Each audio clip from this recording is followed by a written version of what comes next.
the lead. I think if you take the lead this time, I'll just share my screen to get the slides up if that's all right. Yeah, go for it. That's all. There we go. Whenever you're ready. Hello, everyone. Just wait for the number to stop going up as everyone comes in. Okay, I think that's more or less everyone. Good afternoon, everyone. Hopefully you're having a good weekend. My name is Sam. I am one of the tutors here with MedicMind, and I'm joined by Ashir, who is one of the managers and sort of co-founder, I believe, right? Not entirely sure, but fairly senior in the company, much more senior than me. Hi there, everyone. My And name is Achir. Nice to meet you all. I'm one of the senior managers. And yeah, today, I think I see a lot of familiar names, Sam. Do you remember some of the students here? yeah, I definitely think some of these people were definitely here last weekend, weren't Yeah, they? yeah, definitely. I think what we'll do is we'll crack on, if that's fine. So today we're doing motivation for medicine, which is often the most high yield topic, I would say. What do you think, Sam? Oh, yes, definitely, and very easy one to prepare for. Great. Just before we begin, we've just got a quick QR code to share with you guys. So we have a WhatsApp group chat for anyone who wasn't here last week. This group chat, we often put in free webinars such as these, other webinars that will be quite important for your interviews. Some of you are in year 12, maybe for UCAT as well. We also give out really good promotions as well. So we'll have discount codes randomly coming up, guest Q&As from doctors, other managers such as me. So if you want to just scan this QR code and join the WhatsApp group chat, that'd be great. And what I'll also do is I'll share a link in the Zoom chat so you guys can join that. It's quite handy, right? Okay, right. So we'll crack on. So, Sam, just out of interest, what did you say when an interviewer asked you why you wanted to do medicine? Oh gosh, that was a very long time ago, 5 years ago now. I think my main focus for this answer to this question was about sort of trying to get the holistic nature in both of the career and why you want to do it. They're definitely increasingly, except maybe at Oxbridge, they're definitely looking for you to try and give a very well-rounded answer, lots of different things, not just science, not just your light love of biology, etc. They want to hear a bit about why you'd want to do this job outside of just the pure science. What do you think, Ashir? I think so, yeah. It needs to be multifaceted. So you can't just say, I want to do medicine because I like biology and chemistry or that I want to help people. It needs to be a range of things. And I like to treat it like a bit of a story. So you show where you maybe had like an initial interest and then it built up. So for example, you might have had a personal experience where one of your relatives was quite unwell, and you use that experience to start discussing a little bit about how your interests developed, why you took work experience, and what kind of experiences you sort of learned from. And you want to focus on the skills of a doctor as well and how they relate to you on here. I think, to be honest, for me, this was quite one of my longer answers. And like you said, for me, it's also been about 5, 6 years ago now at this point. So, in terms of my exact answer, I don't remember it completely. But the aim of this session is to basically start getting you guys to think about certain answers. Um, should we maybe ask one of the students today, Sam, like what ideas they Yeah, have? Yeah, I think that'd be if good. someone is willing, definitely. Yeah. So here's one of the sort of sort of visual representations of what I it's called. It's a concept in Japan, sort of why are you interested in doing something? So there's often a few, like I said, it's a multifaceted answer. So you have to look at it from different angles. So it has to be something you love, something you're good at, something the world needs. I know that pay is a little bit hard to discuss with something like medicine. I personally wouldn't recommend talking about it too much in an interview. It's a little bit of a gray area. But the main things is like your passion, what kind of mission you have, why the profession entices you, and why it's a good vocation. So, Sam, why do you think medicine for you is a good career? Yes, so I mean, for everyone, obviously the money is a factor. Obviously, it's a guaranteed, fairly comfortable existence. Maybe it's not as well paid as it once was, but I completely agree with Ashir that that's probably something we're not going to mention in the interview. Although it might be something that is worth thinking about in your real lives. Looking at the rest of it, yeah. So what are you good at? This is the classic, I've enjoyed science at school. I then maybe did an EPQ or an extra qualification like a MOOC or something like that, which really proved both my interest and my desire to continue doing science at the highest level. What you love. Okay, so this is where you can start to bring in a bit more of a holistic nature to it, because if you just talk about the science, they'll probably ask, well, why don't you do a chemistry degree or something like that? So what do you love about medicine? So this is where you can work in some of your work experience or voluntary work. What did you see? Why did you like it? And finally, what does the world need? Yeah. So why do you think medicine's important, and why is that important to you? Why do you care what the world needs? This is where you can talk about a sense of service, maybe, or the fact that you find it fulfilling to help people and to be able to sort of firsthand see what impact your work has had on the community and on individuals. Perfect. Yeah. What we'll do, I think, Sam, is I'm quite interested to know what the students, what some of them, why they want to do medicine. So if anyone's feeling confident, if you're happy to raise your hand, I'll unmute some of you just for two or three students, just to see what reasons you have for doing medicine. So just for about 30 seconds for a minute. So if anybody wants to answer that, you can either put your hand up or leave a message in the chat so I can ask to unmute you.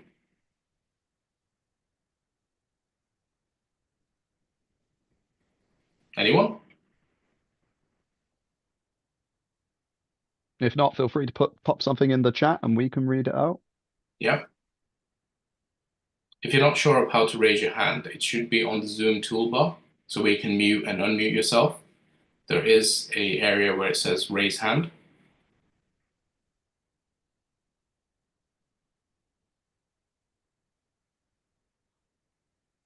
I think we were a rather shy group of students today compared to the last time. But Harry's put something, sense of moral duty.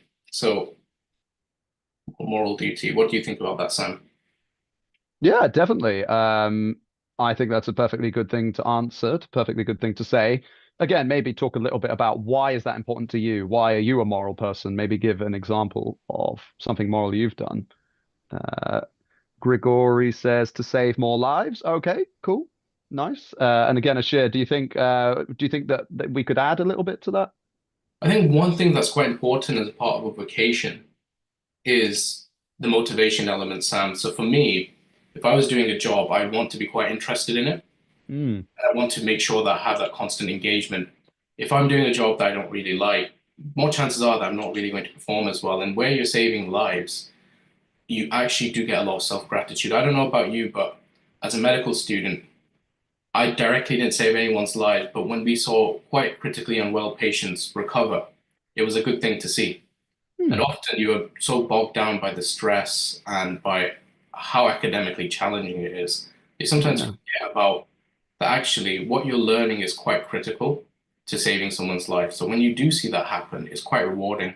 I think that maintains a level of motivation for a lot of students. So I think when you're saying you're saving lives, you want to add a bit of an element about why is that important? Mm, How does that benefit you and how does it benefit others as well?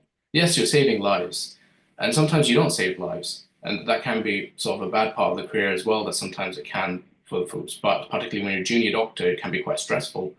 But you want to appreciate the fact that a career like this gives you that self-gratitude that's quite necessary to keep you going. In other jobs, desk jobs, or where you're in an office-based job, you may not get that same kind of reward. So I think often comparing it to other sort of interests that people may have is quite important too. What do you think, Sam? oh, definitely. Yeah, I agree very much with that. Ibrahim says that it's got a new experience every day and it feels like you've accomplished something. So yeah, the variation of medicine, that's definitely something we can 100% discuss. I completely agree. Compared to a lot of other careers out there, you are going to be seeing a lot of all kinds of different things, both as a medical student, but obviously more importantly as a doctor here. I agree with that, Ibrahim. Also, that links in with what someone else has said, constant learning environment, always learning new things. You trust me, you'll be learning a lot.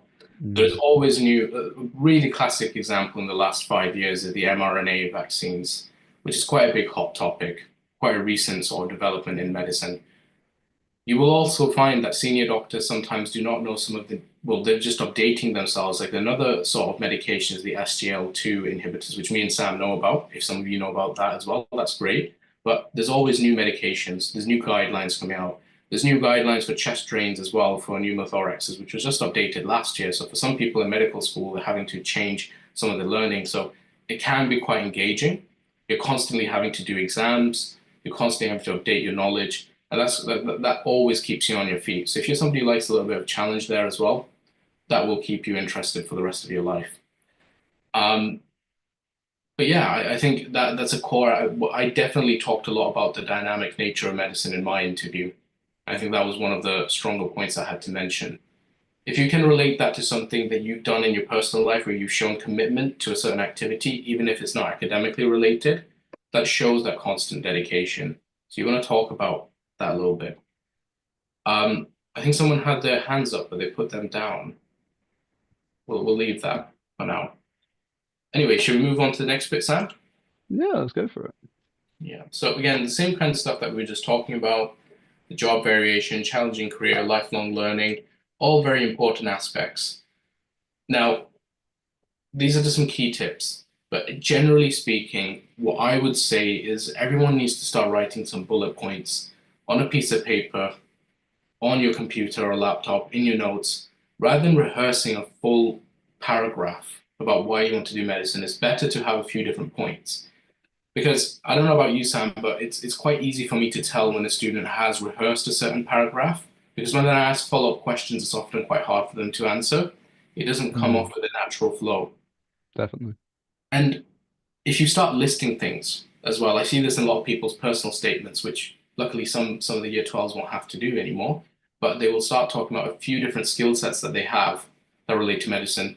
I'm a good leader, I have good communication skills, and then often put lots of bullet points. Oh, they'll separate them with a little bit of commas. And I don't agree with just listing these skills without having to, or listing any points without backing them up. I think last time we talked a little bit about evaluating and reflecting on your skills, right, Sam? Absolutely.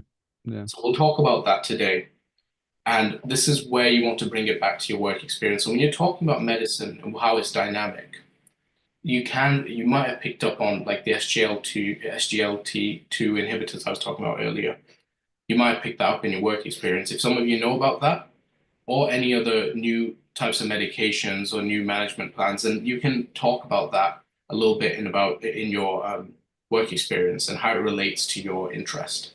But we'll start giving you some good points on how to create your answer. And obviously, Sam, what do you think about the people who have less work experience? So there's going to always be students with less work experience. What would you suggest to them? I mean, so there's a lot of reasons why you might not have as much work experience as you might want. And in all honesty, so when I help run interviews for Birmingham, for example, we don't actually have like tick boxes for you have done work experience. We are expecting something extracurricular, but we completely understand that a lot of people won't be able to find that in a hospital, or maybe not even in like a care home or something that's related to medicine or care at all. That's fine. Much, much more important is being able to relate what you have done, and it needs to be something extracurricular, even if it's just a little bit of volunteering in a charity shop. You need to be able to relate it to medicine. And as Ashir said, reflection is absolutely key.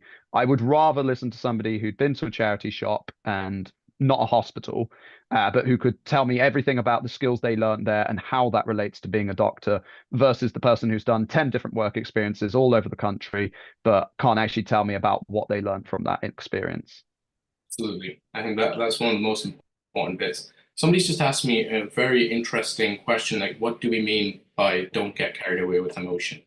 So generally speaking, there are some times when you talk about work experience, you might be talking about a personal sort of interaction that you've had with the patient or a certain life experience where you've had to deal with it quite strongly when we're talking about emotions. What we mean by that is just try to stay quite neutral, try not to get too emotional. And when you're speaking, try and not speak too fast. Have like a little bit of a pace as well. We'll talk about that a little bit more when it comes to timing. And I appreciate sometimes in some MMIs it's a little bit harder to sort of control your speech, etc., because of the time limit. But we'll talk a little bit about that toward the end. Now, it's just a bit of an example about a certain answer. Now, this is a very short answer, but assuming this is not the entirety of the answer, what do people think about this response? If you were an interviewer and somebody said this, I'll give you guys about 30 seconds to read this, and if in the chat you can just explain whether you think it's a good answer or not. And then me and Sam will share our opinions as well.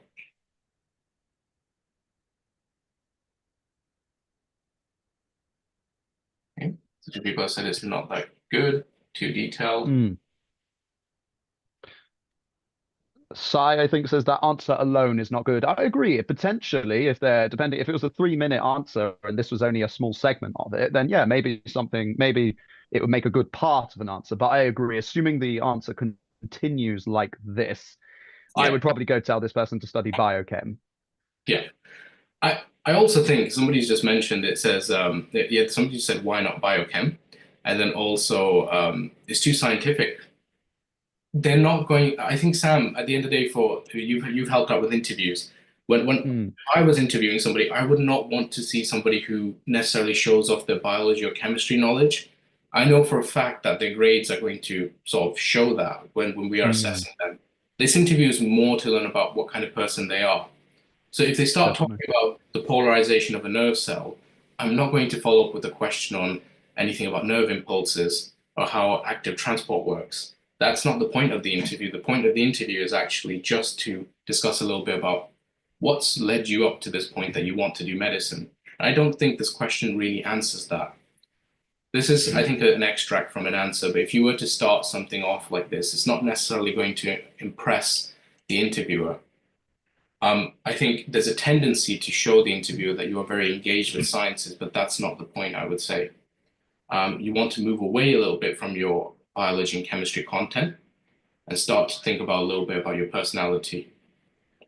We'll move on to the next one. So what I was thinking, Sam, is that last time you and me did the station, right? So I was being the student at one point and you were being the examiner. I think it might be quite interesting to see how one of the students would respond to this if anybody's feeling confident. It doesn't have to be, I know it says 8 minutes, but it's not going to be 8 minutes, just for timing purposes. And there are follow-up questions to this station, which you won't be doing today. But how about you and me be the examiner? We'll share our thoughts, and then we'll also, get one of the students to answer. Is anybody feeling confident? Lana, great. I think Lana will raise her hand last time as well. So, Lana, I think you can unmute yourself. So I've just sent you that request. Hi, yeah, I did put it up last time. I just thought you covered everything, so there's no point wasting time. Sorry to put you there. What we'll do, Lana, is I'll give you 30 seconds to think about it, okay? I want you to formulate your answer, but how I want you to think about this is try and think a little about the structure. So we're going to aim for about 2 or 3 minutes, okay? Because that's how long they typically give you, or that's how long I would suggest keeping the answer. There's not a firm limit really, but I want you to reflect. If you were here last time, we talked a little bit about Gibbs' reflective cycle. So I want you to think about why your experience was important, like if you do relate it to a work experience, what you learned from it, what kind of skills you sort of given to you or that you sort of learned from. The main skills of a doctor really are leadership, communication skills, empathy, professionalism, teamwork, resilience. There's quite a few more, but I want you to think about some of these and what you saw in them, why they're important for medicine, okay? Okay, yeah. Whenever you're ready. Okay, so my initial interest in medicine started during the COVID-19 pandemic time, when I looked at the doctors and the news of struggling but still selflessly battling the disease, helping people every day. And that inspired me to look further into the profession itself. And I decided to do work experience in John Radcliffe Hospital in Oxford, which is the closest one to me. So in the department that I was, which was ophthalmology, I saw a patient that was just coming up for a post-surgery checkup, and she avoided basically losing her eyesight forever due to the surgery. And the entire team who was working on it and everyone, she was really thankful, and she sort of couldn't stop talking about how much it changed her life. And that was on day one, and sort of that was the first thing that I saw, and I thought I want to be a part of that. And then as I was walking around the department further, I saw sort of on the little breaks just the day-to-day interactions between the nurses and the consultants, junior doctors, and I realized that everyone is actually on an equal level, no matter what their status, sort of, yeah, what their level of education and just senior or junior status is. And I realized that everyone plays a crucial role and they have the same goal in mind, which is patients' well-being. And even if they have any disagreements, they're going to settle it sort of very privately without trying to jeopardize hospitals' reputation in any way. So that was on my second day a situation where there was a patient who was waiting for too long, and he was really upset. He was almost borderline shouting at one of the nurses, and one of the consultants stepped in to help her out. And it was such a calm and professional response that I was genuinely really surprised how, even despite the tone and the rudeness of the patient, they managed to keep calm and de-escalate the situation so quickly, to the point that everyone was really happy at the end, even the patient itself.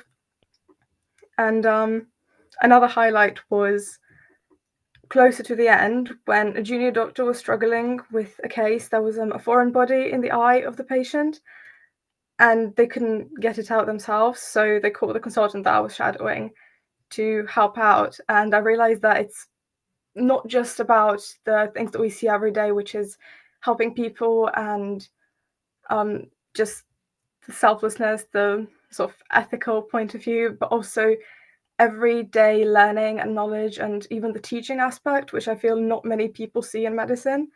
And just altogether, it was a really nice balance and a combination of, well, yeah, just doing a good thing, but also passing on your knowledge every day to the younger people. And I thought it was just really inspiring, and That's good. that's Okay, I want to do today.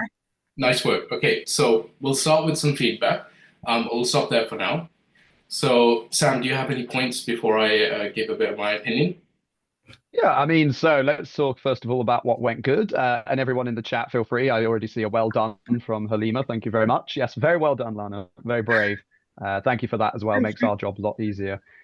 So yes, what I thought that was, I thought a lot of what you said was very interesting there. You answered the question well in terms of discussing, the question specifically asking, tell us about a patient that you saw, and you definitely addressed that very well. You were also obviously talking about one sort of type of work experience throughout, which I thought made my life quite easy to follow you along. You clearly also discussed a lot of what inspired you to want to become a doctor. So yes, very good job. See what people in the chat had to say. Oh, Hannah's got a little bit of criticism. Yes, we'll come on to that. Anything else that people think Lana did well? I think bringing in the MDT in this case would have been good. Yeah, we could definitely discuss that for sure. Bashir, what do you think? Other good things that...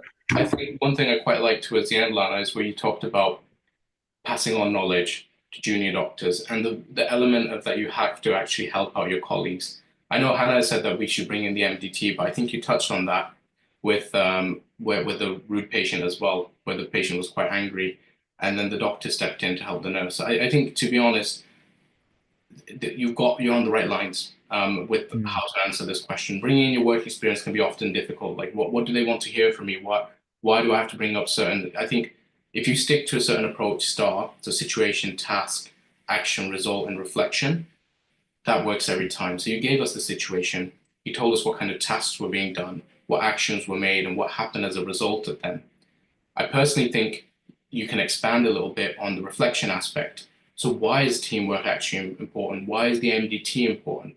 Why is it important that we have everybody on like a similar hierarchy rather than having somebody higher up, somebody lower down? But these, I think, to be honest, Lana, your answer was a really, really good start. And I do feel like it's really hard to answer these, especially because there's 122 people, 125 people here at this stage. So I do applaud you for number one, really good, coherent answer. And number two, the confidence for actually answering it. I think really the only important part that I would expand on is the reflection aspect. So bringing it back to your personal motivation as well. Why do you feel like working in a team is better for you? Why do you feel like perhaps teaching is an important part of the career as well? Would you agree with that, Sam? Absolutely. I mean, this is so a lot of my pupils, and well, when I interview people in the real things as well, a thing that I always say is on our mark schemes, and when I'm listening to you, just remember the people interviewing you, most of them are going to be doctors, or they might be medical students like me and Ashir. We've got a lot more clinical experience under our belt than you, and your clinical experience is doubtless really fascinating to you at this stage, but to us, it's fairly every day. So we're actually much, much more interested in what you've learned and therefore why you know that medicine is what you want to do. Because I mean, I would often say this to my peers now, I'm 1 year away from being a doctor, and it's quite scary actually. It's sort of like, oh my gosh, medical school's nearly over, and sometimes I feel like I don't entirely know what I'm getting myself in for. So you guys really need to show us that you know at least a bit about what's going on. So Lana, I think you did a little bit too much at points where you're talking a bit too much about what you saw rather than what you learned for it. It wasn't too bad, and very well done, as I say, for being brave enough to do this. But yeah, that's one thing I would do. Another thing, obviously, is you can prepare and practice talking a little bit more to get a bit more fluency, a bit more flow, make it sound a bit more professional and neat. But as I say, I mean, I would probably struggle to give an answer like that in front of 120 something people. So very well done. In the group, we've got some more suggestions. So MDT. So yes, actually, that's another fair thing that I think we could definitely throw in some buzzwords. Yes, I think Jason's just said those exact words. So MDT is a nice buzzword. You did discuss the MDT, as Ashir said. You certainly alluded to the fact. But we could definitely use that. And yeah, you could define it as a multidisciplinary team as well. Lots of buzzwords that will make it seem even more slick and professional. Any other things that have been mentioned? Any other feedback from anyone in terms of things you could improve? No. How do you sound more professional and eloquent without sounding like your answer was scripted? Mainly practice. Yeah, mainly practice. I think for me as well, the first time I did interviews twice, so I ended up having to take a couple of gap years anyways. But when I first applied, I literally wrote down an entire paragraph and tried to memorize it. You will hesitate in the interview, and you will show that you have a lack of confidence that way if you just do that. Second time around, I gained an understanding of what they're looking for. I made a few bullet points about different things I could say. Rather than memorizing them, I got a good idea, okay, this is what I could say, this is what I should probably not say. And then I went in the interview and it was more like a conversation at that point, rather than me coming. And this is like Sam said, it's all practice. You don't need to script anything. You will have to spend the time. Some people pick up these things very quickly. Some people have to repeat it again and again, and you have to find that balance. We'll move on to the next bit, Sam, if that's right, because I got a lot of interviews. I got asked why not nursing. I do remember it being a very fairly common question for people when I applied, because I think some students mentioned as well that they'd like to help patients, they'd like to help people, show the compassion element as well. I think, what do you think distinguishes a doctor from a nurse? What would you say? Yeah, absolutely. So this is the main point of this question is, can you tell the two apart in terms of their jobs? The classic thing, as I say, the classic stereotype answer, why do you want to be a doctor, is because I like helping people, I like science, and maybe you like teamwork as well. But then they'll just turn around and say, well, nurses do all of that too, which they most certainly do. Now, the differences between nurses and doctors is quite a few. I think some of the easy things to talk about right off the bat is depth of knowledge. So it is true, nurses do learn about physiology, anatomy, etc., but not to the extent that doctors do. That's why doctors make the decisions. So there's definitely the depth of knowledge that you pursue. Then there is responsibility. Doctors have more responsibility and decision making in patients' sort of a clinical journey. So there's definitely that as well.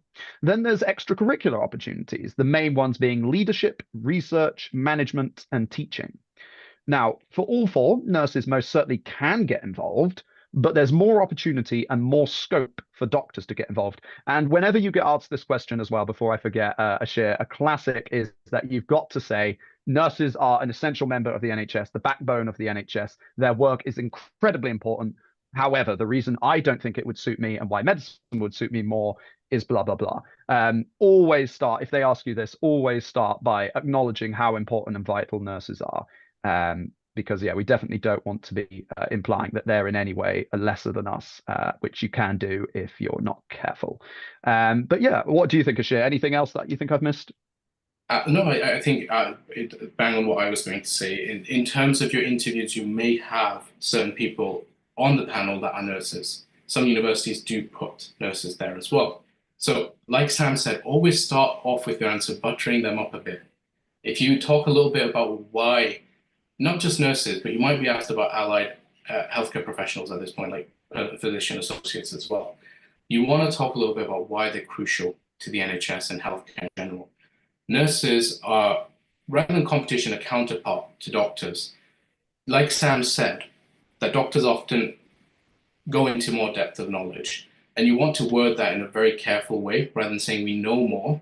Say that often doctors are the ones who have to make the leading decisions on a patient's overall management and prognosis. Okay, so they're the ones who are going to be coming in and actually deciding what happens with the patient at the end of the day. And nurses will often have to learn enough to treat the patient, help with any investigations. They're the ones who are in direct contact with the patient pretty much most of the time. So they're the ones taking care of the patients. The doctors have to have the final say. And in order to have the final say, you do need to study some of the topics in much more depth. And that's what I want to do. So I am more interested in being the final decision maker. Okay. And say, by all means, nurses have lots of knowledge. They have to study intensively as well. They have a very strict training regime as well. So that, you want to make sure that you sort of emphasize that, and then talk a little bit about why being a doctor is a little bit more important to you. At this point as well, you could talk a little bit about your work experience and say that you appreciated nurses as well. You saw how hardworking they are. And I think literally the three main differences: the depth of knowledge, the responsibility, and also the variability in the profession. These are the three things you want to sort of focus on. Yeah.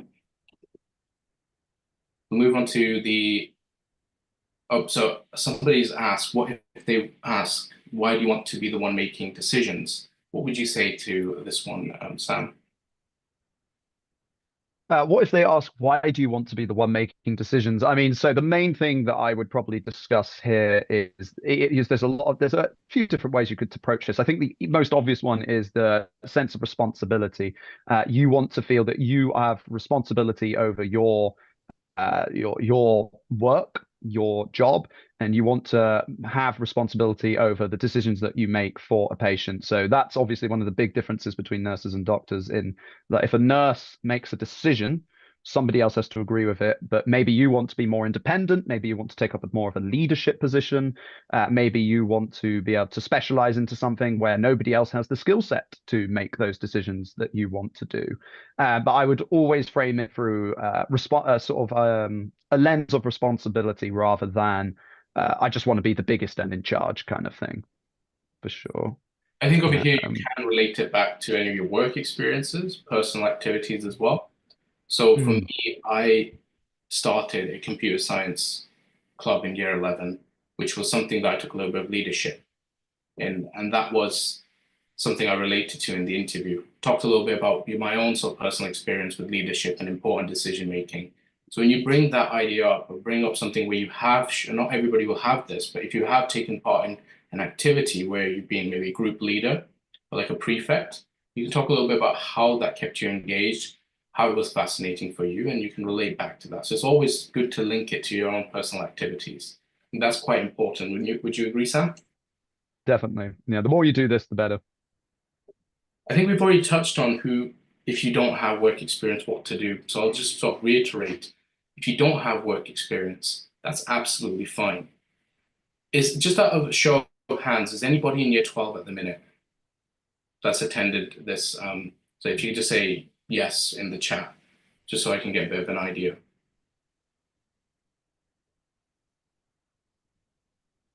Okay, great. So there's a lot of year 12 students, so you definitely want to start thinking about this. I'm actually going to, in the next sort of 10 minutes or so, talk about something, and I'll come back to that in a moment. We do offer work experience with MedicMind as well. So if you guys are interested in that, I've got a nice promotional code for you guys, which I'll share if you do want to partake in that. For anybody who is in year 13 has already applied, and you do want sort of last minute work experience, you can also get in contact with us for that too. I'll talk about that in a few moments though. The other thing as well is if you don't have work experience, it's too last minute, you can always go back to any volunteering that you've done, and it can be anything that has taught you communication skills, teamwork, let's say leadership skills. You can relate to anything that you've done in your personal life, whether that's volunteering at a charity shop, whether that's playing for a football team, anything really. Because it's at the end of the day, we're not expecting somebody necessarily to, let's say, Sam, if somebody came to you and they said I had no work experience, but they've done so and so, like they've been the captain of a rugby team, and they talked a little bit about the work, the team members, and how they took lead in maybe like a, let's say, rugby competition. Would you be more fascinated with that, right? Or somebody who's just listed, maybe perhaps? Yeah, I think we mentioned this, didn't we? Yeah, I Yeah, would much rather take the first person there. I mean, I think the big thing for me is if you haven't done work experience, relate what you have done to medicine. That's the most important thing, I think, for me, because it is hard to find work experience, but most people do find a way. And so if you haven't found work experience, that does put you at a slight disadvantage. So you've got to do a bit more practice, a bit more prep. And you definitely, as I say, want to be able to relate what you've done to medicine and explain why there's a link there. But as Ashir says, it's definitely not the end of the world if you can't get work experience. Do your very best, especially you guys in year 12. I would recommend doing it now, not over the summer when you're going to have to do the UCAT, not in year 13 when you're going to have A levels and interviews to think about. I would recommend doing it now. The sooner the better, because yes, now is the time when you have a bit of extra time to swing, and things are going to get a lot busier later on. definitely. If you leave it last minute, it often just gets very messy. So just try and do it as soon as possible. Just a quick one before we go into the rest of the the the webinar today. So we've got just a little bit of a reminder that the first three sessions that we have, the next week's the last one where everyone can join for free. If you're interested in more of these sessions and would like to get consistent help, this is a paid sort of service, and it's around £39 per month, so about £7 or £8 per webinar. You will get all the recordings. We will share resources with you as well for the interviews. If you do want to get that, you can scan this QR code. I'll also leave a link in the Zoom chat, so anybody who's interested in purchasing that, you can do it now because next week's going to be the last one, and you won't get an opportunity after that. But we will also be sharing, if you have joined the WhatsApp group chat, further sort of webinars and tips and advice as well. So I've left that for you guys.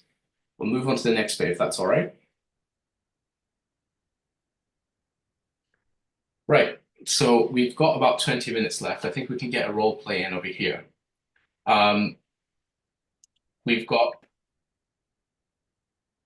actually, Sam, I think we've done this one last time. So what we'll do is we'll We leave that did. one. Yeah, so what we'll do is we'll move on to the next bit here, and we'll just go into the Q&A. Sorry, the questions. What we'll do is if you guys were quite happy with this webinar to start with, you can leave a review for us if that's all right. If you can scan this QR code, it should take you to a web page where you can leave some feedback. We are picking one student out to join our MMI circuits for free. So if you have left a review, just say yes in the, yeah, I'll leave a link as well. So what you can do is if you've left a review, just say yes in the Zoom chat. That way I will know who's done that, and we'll just contact you guys later on. So we'll give you about a couple of minutes for that before we go into the Q&A. But anybody who was looking to the work experience as well, I'll share a little bit of information in a moment about that too.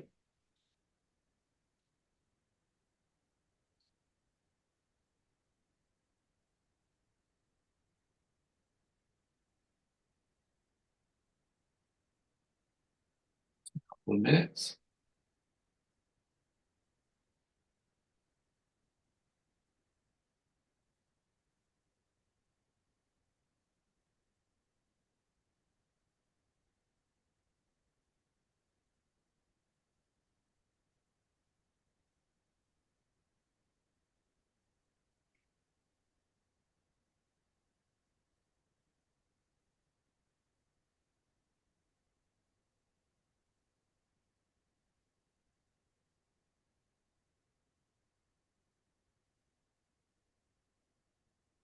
So it's just quiet because I'm giving everyone just a chance to leave some feedback, and then we'll move on to the Q&A if that's fine. So we should be finishing around, if anybody, I think some people asked when we're finishing, we should be finishing around 5 p.m. I would stay behind for the Q&A because I think a lot of you have quite a few questions for today. So just moving on to the next bit. So anybody who was in year 12 and wanted to get work experience, I'm just going to leave a little bit of detail about that now. So I'll just talk you guys through that. So work experience is really hard to get a hold of. Sometimes some GP surgeries or some NHS trusts will respond to students and let you. It's a lot harder after COVID. We have workshops in London and summer school that you can actually attend, and you can get sort of first-hand sort of work experience. So this is a photo of some students that did it with us over the summer. We have palliative care, A&E simulations. We do trauma and basic life support. We also do a crash course on the UCAT interview. So anybody in year 12 will really benefit from this. If you are in year 13 even as well, and you still wanted to get some of this, let's say you're doing a gap year, or perhaps you just wanted something last minute, we can still help you out with that. And if you some of you are here for dentistry as well, I'll leave a link. You can also sort of inquire with us about getting some shadowing in the dental practice. There is a discount code going on at the minute. So if you wanted £100 off, you can use summer 100, and I'll leave a QR code as well. The timetable, etc., is all on this web page, and there's a 2-week option as well. We do give you a certificate, and you can put it on Uniprog. So if the university later on wants to check it for any reference, or if you wanted to use a certificate anyway for your own sort of reassurance, you can do that. I'll leave this QR code for you guys to scan, and I've left a link in the Zoom chat. So if you just give me a second, I'm just going to resend that link.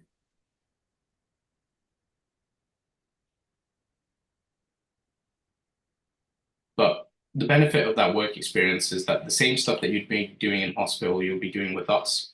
What will happen is we will go through simulations of cases that you will see from myocardial infarctions, for example. You will go through sort of sepsis patients as well. We normally try not to do it on real patients just because it's quite hard to do that with students at the minute who are under 18. But you'll be doing the exact same stuff, and it'll be led by junior doctors and nurses. So you'll get the same benefits as if you were doing it in hospital. And we do go through quite a few sort of introductory topics that you'd be doing at medical school anyways, just to help with your initial sort of understanding of the concept. So when you do get asked about why medicine, you can talk a little bit about sort of cases that you've seen, how the MDT interacts with each other, etc. Anyways, so we'll move on to the last bit, the Q&A. So we've got a nice 15 minutes, Sam. I think that should be good. Last time we didn't have that much time for the Q&A. So we will probably just get a few questions from the students.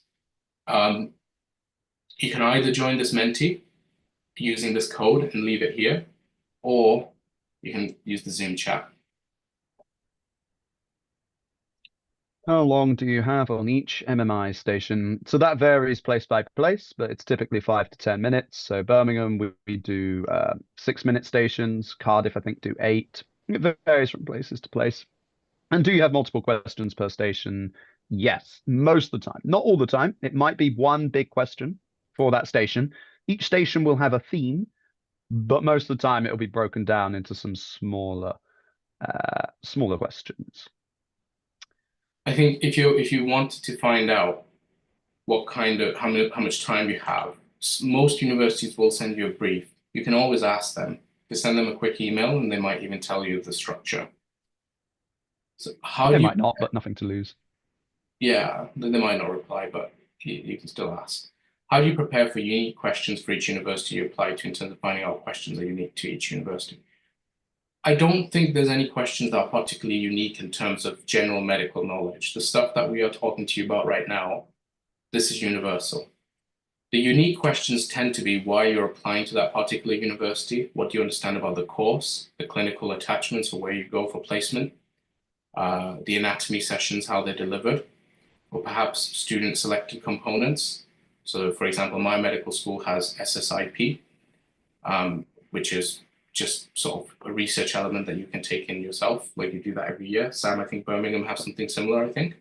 Yeah, most medical schools, they'll have different acronyms for it, but almost every medical school will have some sort of sort of module where you've got a number of options that you can pick. Yes, I agree with Ashir. Great thing to talk about. Intercalations is another thing that's very easy to discuss as well. This is a year you take out of your main medical degree to get a degree in a medical science. Doesn't even need to be a medical science. Can be like here at Birmingham, for example, we do history of medicine. There's a lot of different things, but it's going to be a degree related to medicine for 1 year. Certain universities, like Oxbridge at UCL Imperial, you have to do an intercalation. So definitely mention it if you're going to those places, but even everywhere else, you can mention it. I'm just sharing my screen here, Sam. Can you see this over here? Yeah, Right. so this is Birmingham. So essentially, I'm not saying that you should sort of memorize everything here, but however, everything you need to know is on these web. If you search up any university, and you search up the entry requirements or their prospectus, you'll find everything on here. You might find a handbook as well. So it's good to just have some key details, make some subheadings like course structure, clinical placements, anatomy sessions, how they teach clinical skills and student selected components, and start to bullet point some things over there. Over here, they'll talk about the facilities as well, the teaching staff, the contact hours you have, etc., the assessments and how it all works. These are the things that are specific to each university. So it's not generally stuff that you need to go ahead and sort of learn outside the box. It's all there for you. How do Oxbridge interviews differ from other unis? So the main thing is obviously they are panel. And then this is the one time where it is probably good to discuss a bit about science because they are very, very science oriented. They're also designed to be a lot harder than any other interview. So I think we mentioned a bit about this last time, but Oxbridge interviews, the stations are not the stations, but the questions are designed to be very difficult, if not outright impossible to answer. And it's more about how you tackle the problem that they're interested in, rather than getting a nice answer out there. So yeah. Someone else has asked, in how much detail do we need to know NHS hot topics like infrastructure? So infrastructure is a funny one. I don't know how the entire NHS operates from top till bottom as well. I don't think Sam knows either. Most doctors Absolutely don't know not. either. I think it's more of a general idea that you should know how the NHS was created, the history of it and the funding of it, how it actually works, what are different trusts, how do GPs operate. We used to call them clinical commissioning groups, which were sort of what used to decide the funding of each sort of area. Now it's called ICS. So understanding a little bit about the basics of the infrastructure, I think, is important. Maybe a bit about public health as well. So Public Health England has transformed into, I believe it's another institution now, I forget the name, Sam, but they are responsible for just monitoring, preventing diseases within the UK. So these are kind of things that you should learn about.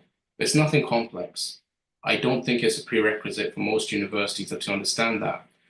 And when you are asked about hot topics, you're not asked about specific hot topics. They will not get a specific case out for you and expect you to know everything about it.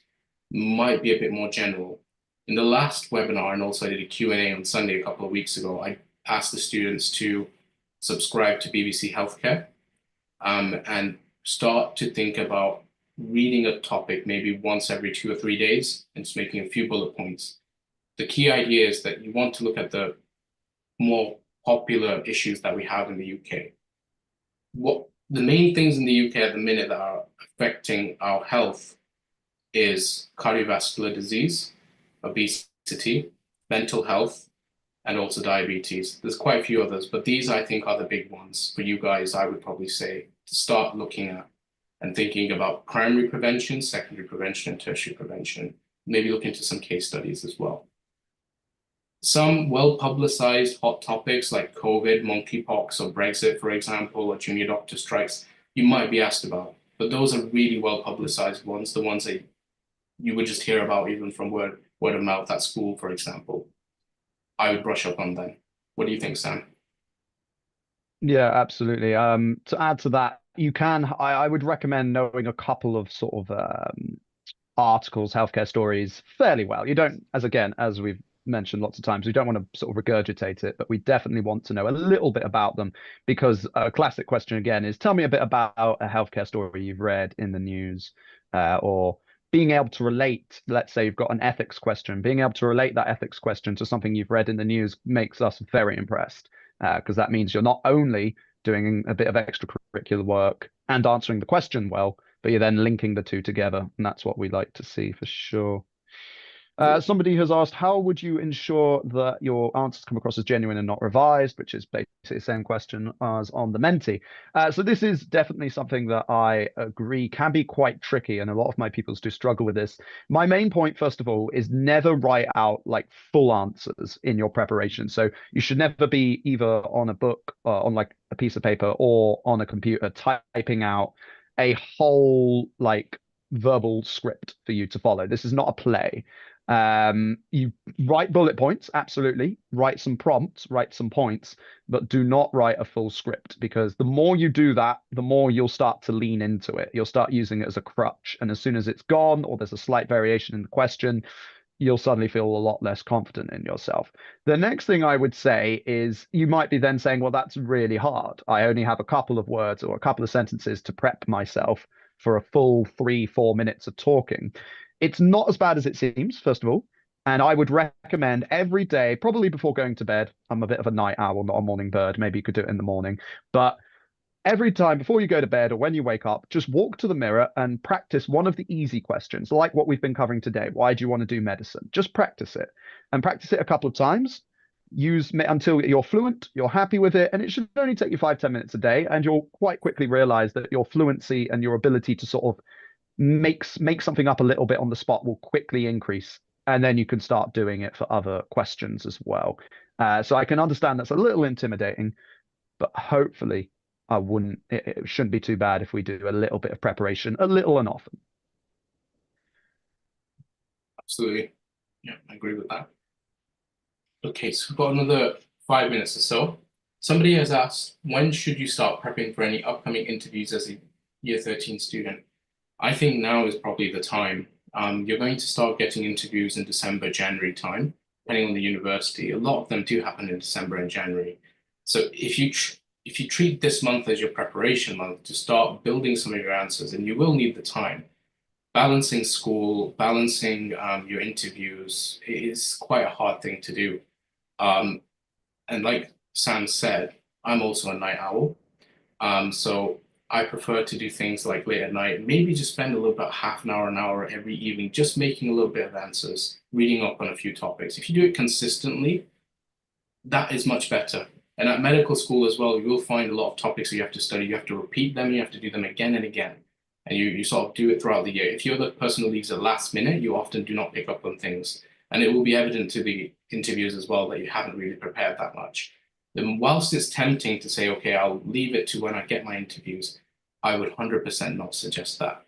Anybody who does do that tends to start struggling in their interviews. So I would probably say now is the best time. So find some time the next week or so to start building your answers, doing a bit of practice, and try and start doing practice early on. Definitely, I agree with all that. Are language barriers between patients and doctors considered a problem faced by the NHS? Got some hearts in the chat, so a couple of people want to know this. I would say this is an interesting one, and I think I would probably tailor this as to where you're being interviewed. So I don't imagine it's a big problem in rural Wales or Plymouth or I don't know, parts of remote Scotland. I imagine it is a problem in some parts of the country. For example, where I am right now, Birmingham, a large proportion of patients do not speak English.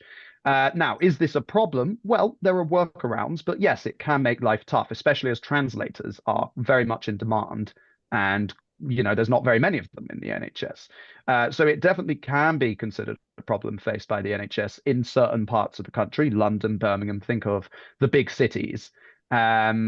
I would say I would probably, unless somebody asks you this, I probably wouldn't bother bringing it up, because it's a fairly niche thing, I would say. It's certainly not one of the first things that comes to my head when I think of problems facing the NHS, but it definitely is something. And if they do ask you about it, you could definitely relate it to the local area. What do you think, Ashir? We're from Hull and York, so I don't think it's such a problem? It's interesting, Sam, because when I was on women's health and we're doing sort of obstetrics, we did learn a Mm, little bit about, one of the consultants did say to me that often people who perhaps English is not their first language are less likely to engage with NHS services. And that mm, is to an extent true. And generally, we see more complications within the groups where they perhaps find it more difficult. It's a barrier to the NHS, essentially. I left a very interesting sort of article within the BMA about sort of overcoming those barriers. But what I see quite nicely is that there are a lot of interpreters in the NHS. They are costly, but any trust that you go to, they do engage with patients as much as possible. And I think one key thing is that whilst it might be hard for them to sort of interact with doctors, when the interpreter is over there, there's a direct answer to your sort of question. I think most of the time it's not as much of an issue. It's obviously very hard if the doctor speaks English and then they say the patient speaks a completely different language and they are unable to sort of speak to each other. But let's say, for example, you get an unconscious patient in A&E, you don't get to speak to them anyways. So when you are treating them using the ABCD approach, you will still just look at, do your odds, you will still follow the same process that you would with any patient. So you generally have to do a holistic assessment. History taking is one. With the interpreter, it does help, and we eventually get there. But even if you don't have that as a doctor, you're expected to use your problem-solving skills to get to a definitive management plan, regardless. Whether that's contacting family, whether that's getting an interpreter, there are various different sort of tools at our disposal. So is this mm. certainly a barrier and it's something to think about, but there are ways around it. And to add to that, issue, that's another point. There's a lot of doctors increasingly as well who can speak a lot of languages as well. You Yes. utilize your colleagues, doctors, nurses. There's a lot of doctors and nurses who are from all over the world who can speak all kinds of languages. Sometimes it's easy, just ask around, and you'll put the patient much more at ease if they can talk with somebody who knows the exact same language as them. So that's definitely something to consider there as well. For Oxbridge interviews, how can you practice thinking in the way the interviewers want you to? What are they looking for in terms of how you tackle problems? Yes. So the fact is, they keep a lot of this fairly secret. If you have somebody that you know from Oxbridge, then that's obviously the best possible way. But in terms of what they are expecting you to do, they are mainly looking for your ability to. Most of the questions they're asking are a bit outside the box. Mainly, they want you to be able to draw on lots of different pools of knowledge from school and outside of school and try and bring them together. So I would say in an Oxbridge interview, try and verbalize aloud what you're thinking. That would be my top piece of advice, because ultimately they can't read what's going on inside your head. Whereas if you say something like, aha, you're asking me about this, and I know that A leads to B from this area of my studies, and C leads to D because of some extra work that I did following some work experience. Therefore, I know that these two things are related to what you're asking me, which means that I would guess that XYZ is the result of what you're asking me. And then you might be completely wrong. And then they'll say, okay, have you considered this? And that's very typical in an Oxbridge interview. And then you want to say, okay, now you've told me that. So basically, verbalize aloud what you're thinking, tell them where you're drawing your knowledge from and why it's important to the question that you're asking. Because a lot of these questions are very broad and very hard to answer. That would be my best advice in all honesty. Just talk as much as you can about what's going on in your head and do it slowly as well. So I think we've reached 5 p.m., but it's been a very insightful, engaging day. Thank you so much, everyone, for attending, and thank you, Sam, for co-hosting this with me. Hopefully, we'll see a lot of you next week. It's very pleasant to see a lot of you who attended the first time, also attended the second time as well, and some new people as well. Do start your interview preparation as soon as possible, guys. I would ideally like to see each and every one of you, hopefully in medical school, future doctors. It's very, very promising that a lot of you are attending these sessions, especially on Saturday afternoons when I'd rather just sit down and probably have like a Diet Coke or something. But enjoy your time in A levels as well. Keep consistent. Number one tip and advice I have is just be consistent with everything, and you'll get there. But yeah, Absolutely. See Little and often, guys. Thank you very much, Ashir. See you, everybody. Thank you for you coming. next week, Sam. Bye, everyone.